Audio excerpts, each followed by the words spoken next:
Hey guys, it is Phoenix, and sorry for not uploading lately. There's not much stuff that's going on, but Psyonix did retweet something that's a little bit interesting. It's not like news or anything like that, but they were talking about how Rocket League kind of came to fruition and how it became to like what it was today.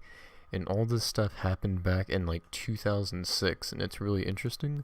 It's a LA Times article. I'm gonna read through it. If you want to read through it yourself, there's more stuff in the article. So if you want to read through about that, they talk about supersonic, acrobatic, rocket-powered battle cars. We're gonna talk about that a little bit as well.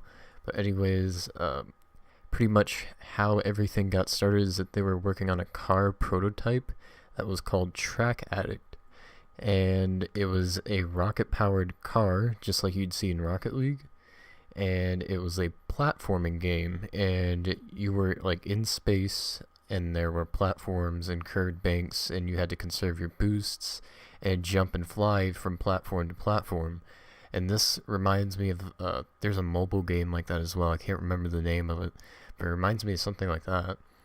And pretty much how Dave Hagewood, which is the founder of Psyonix, how he was pretty much inspired by games like Tony Hawk and SSX, which is a snowboarding game, and he wanted cars to engage in combat but also do absurd jumps and flips. And they talked about some of the stuff that was in this game, and he said there were UFOs flying around, and you could increase the size of your car so you could crush other cars, and you were able to have a weapon called a blowfish gun. And pretty much what it did is that you hit other cars, and it inflated the other car into a balloon. They also pitched this game to Microsoft, which is really interesting. Back in 2006, I guess, they pitched it to Microsoft, and it got the green light, and they were developing it, and then one day someone added a soccer ball to the game. So you probably get where this is going here. And they pretty much played it a lot. They got addicted to it. They were getting sidetracked and everything. And then eventually Hagewood went to Microsoft and said that they were going to do a different game, and supposedly, I guess Microsoft wasn't too happy with that, and they went their separate ways. And that's how supersonic, acrobatic, rocket-powered battle cars came to fruition in 2008, whenever it came out exclusively for the PlayStation 3.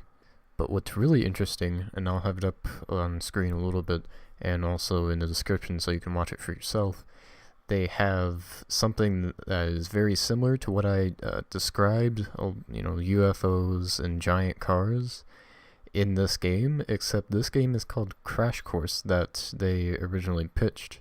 So it's really interesting, what was Track Addict, and it seems pretty similar to what Crash Course was Track Addict, the original name for it, and then they switched to Crash Course.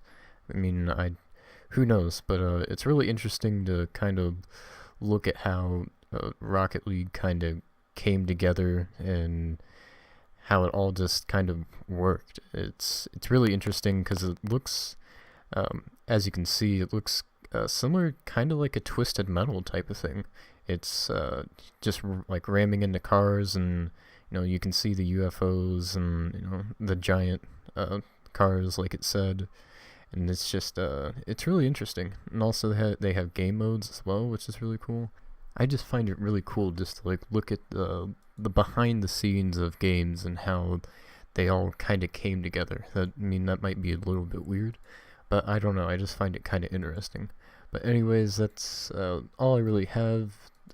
Just a random video about kind of the background behind how Rocket League came to existence, and it's really interesting of how this all happened, but really happy that it did, because Rocket League's a pretty fun game. But anyways, that's all I really have for the video. Thanks for watching, and I will see you guys later.